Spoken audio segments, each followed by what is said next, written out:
Sukap yang malang, senja yang kau kirimkan sudah kuterima. Kukira sama lengkap seperti ketika engkau memotongnya di langit yang kemerah-merahan itu. Lengkap dengan bau laut, desir angin dan suara hempasan ombak yang memecah pantai. Ada juga kepak burung-burung, lambaian pohon-pohon nyiur dalam kekelaman, sementara di kejauhan perahu layar merayapi cakrawala dan melintasi matahari yang sedang terbenam. Aku pun tahu, Sukap, senja yang paling keemas-emasan sekalipun hanya akan berakhir dalam keremangan menyedihkan. Ketika segala makhluk dan benda menjadi siluet, lantas menyatu dalam kegelapan. Kita sama-sama tahu, keindahan senja itu kepastiannya untuk selesai dan menjadi malam dengan kejam.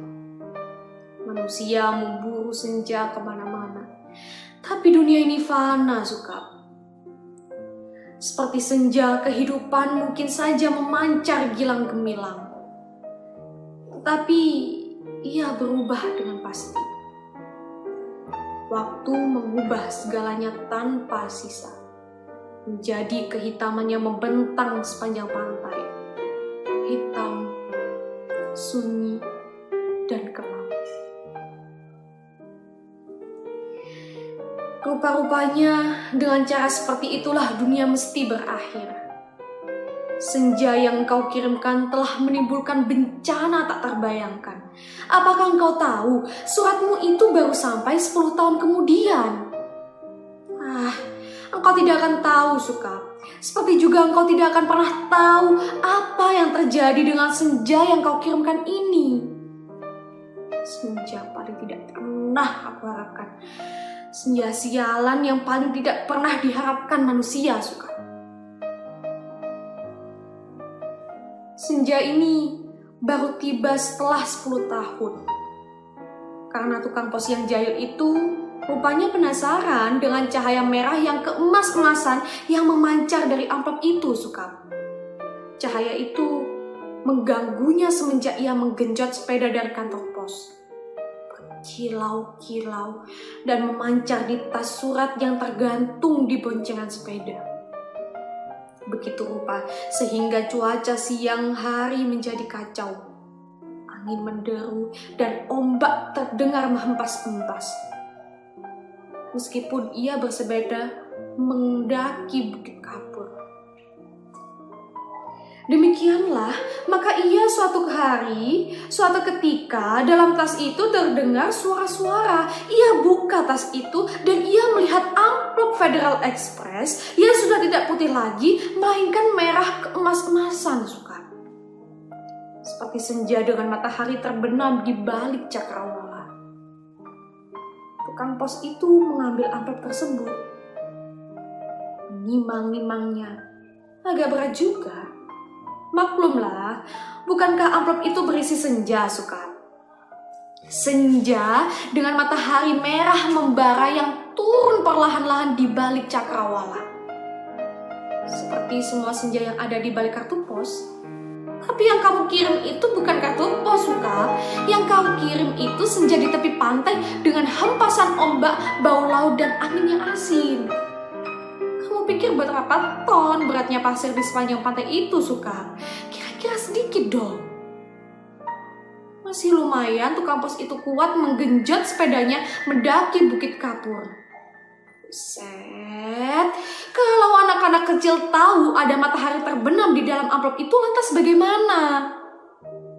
Kau tahulah, Sukap, anak-anak di daerah Bukit Kapur begini tidak punya mainan yang aneh-aneh seperti di kota. Mereka hanya tahu kambing dan kerbau, ikan dan belut, sungai dan jagung. Masih saja jarang mereka sentuh. Anak-anak yang tidak pernah tahu mainan robot berjalan dengan cahaya di dadanya berkedip-kedip pasti akan penasaran sekali dengan cahaya senja yang memancar berkilauan merah dan keemas-emasan itu, Sukap. Mereka tidak pernah melihatnya, Sukap. Ketika tukang pos itulah yang telah mendahului mereka. Ia menimang-nimang bungkusan berisi senja itu, mendengar-dengarkan dan akhirnya mengintip. Tentu saja di dalam amplop itu dilihatnya senja, Suka. Senja terindah yang paling mungkin berlangsung di muka bumi. Ia mengintip dan terpesona. Ia buka amplop itu. Ya, sebetulnya menurut kode etik profesi itu tidak boleh.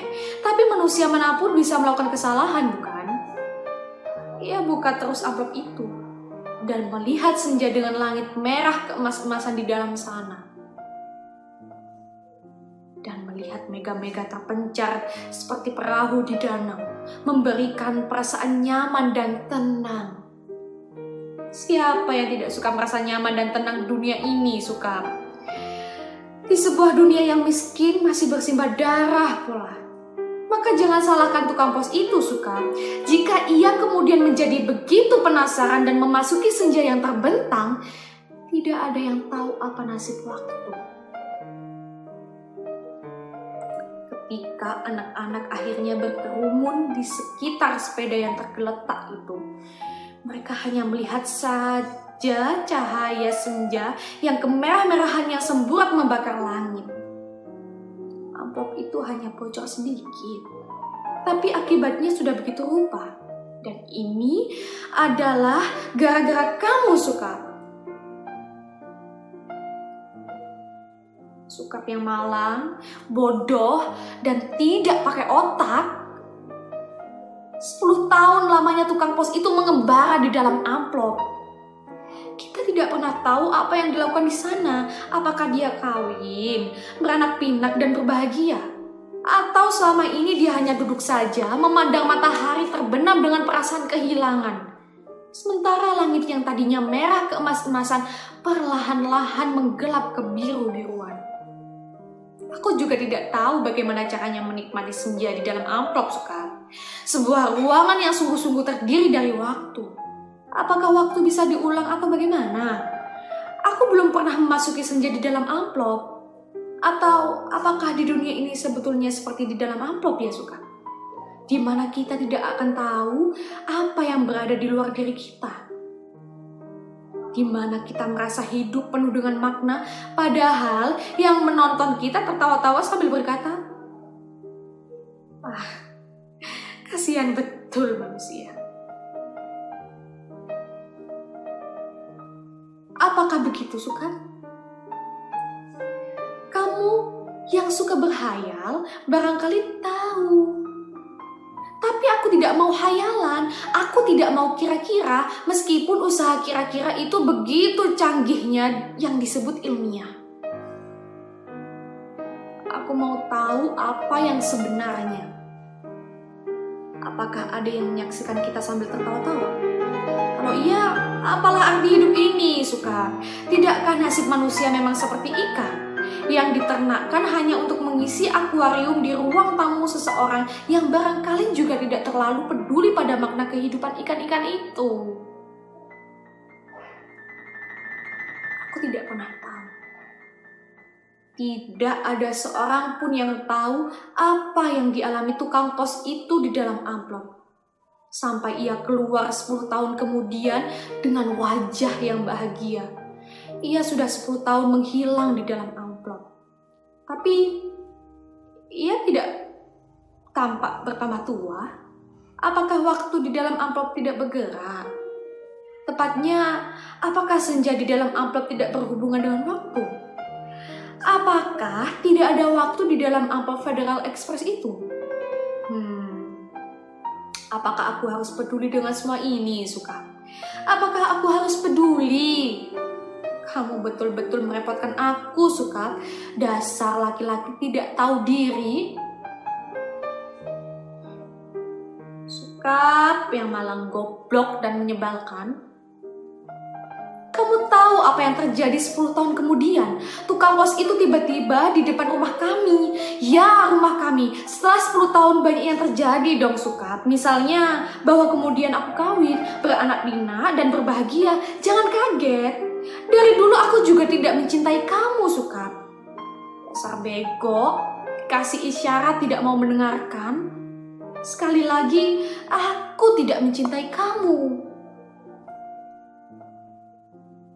Kalau toh aku kelihatan baik selama ini padamu, terus terang harus kukatakan sekarang, sebetulnya aku cuma kasihan.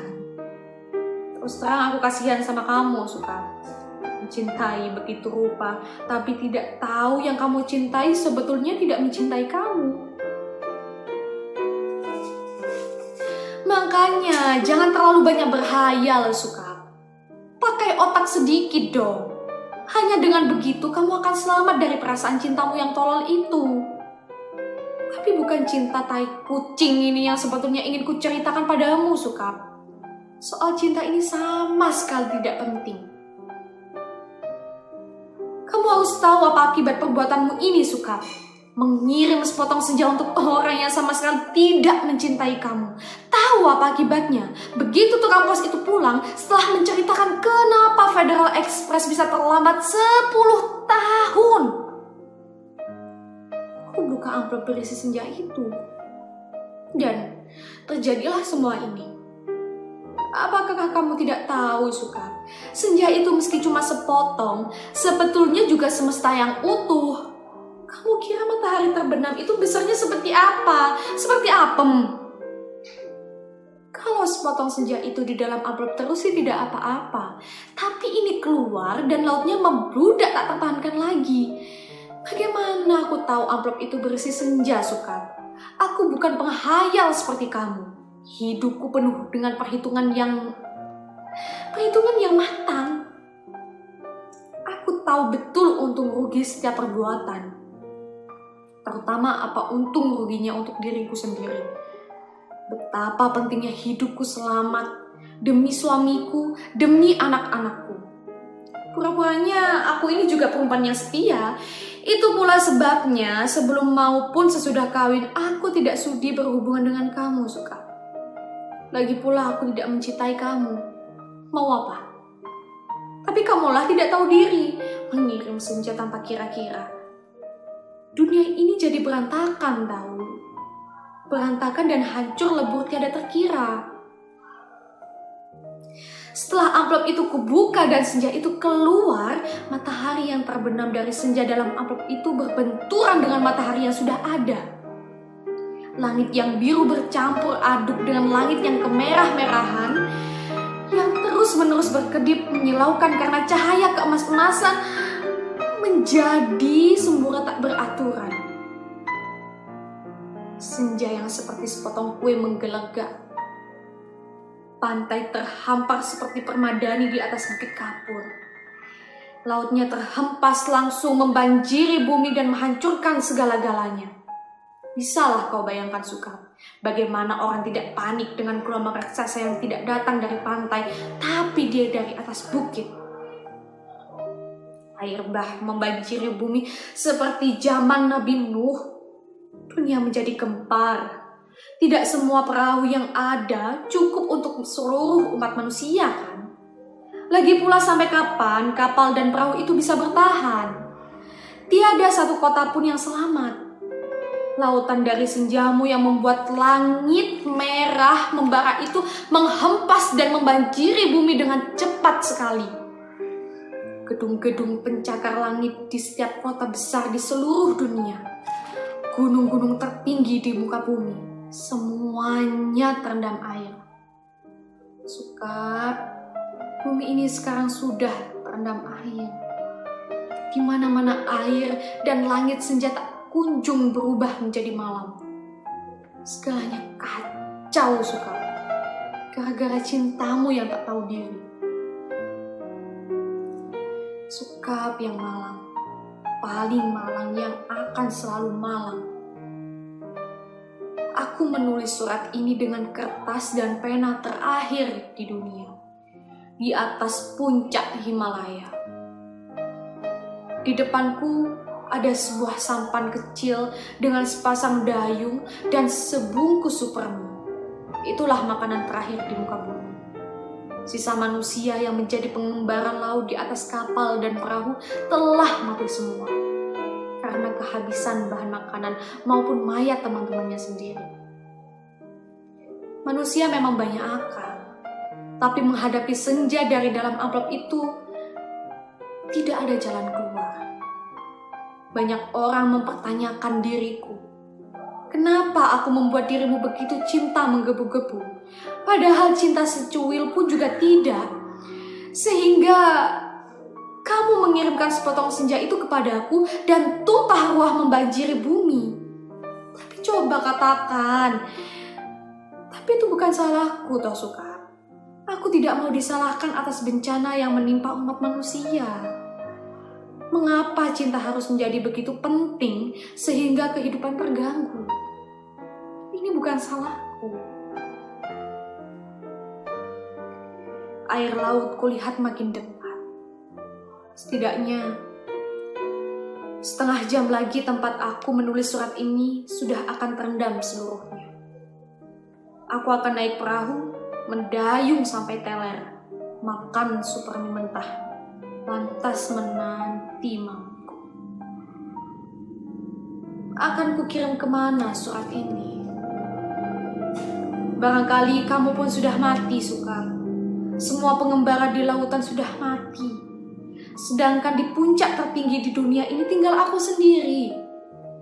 Dari hari ke hari memandang senja yang selesai, di mana matahari tidak pernah terbenam lebih dalam lagi. Semesta dalam amplop itulah menjadi pemenang dalam benturan dua semesta. Namun semesta dalam amplop itu cuma sepotong saja. Sehingga dunia memang tidak akan pernah sama lagi.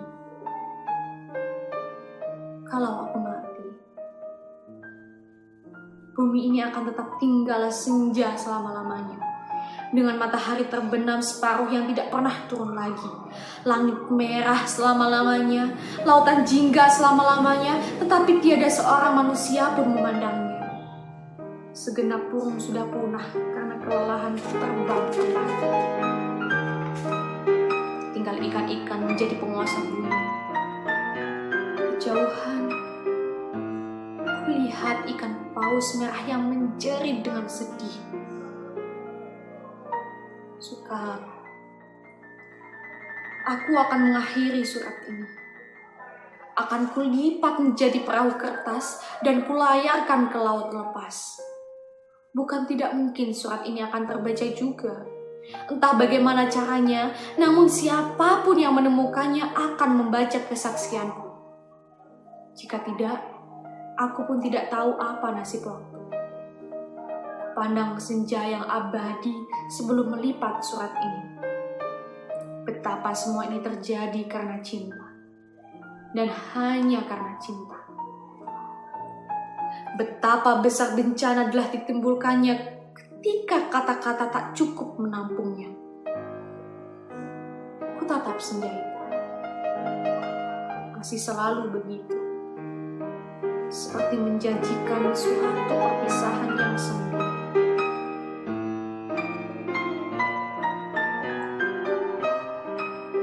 Selamat berpisah semua. Selamat tinggal.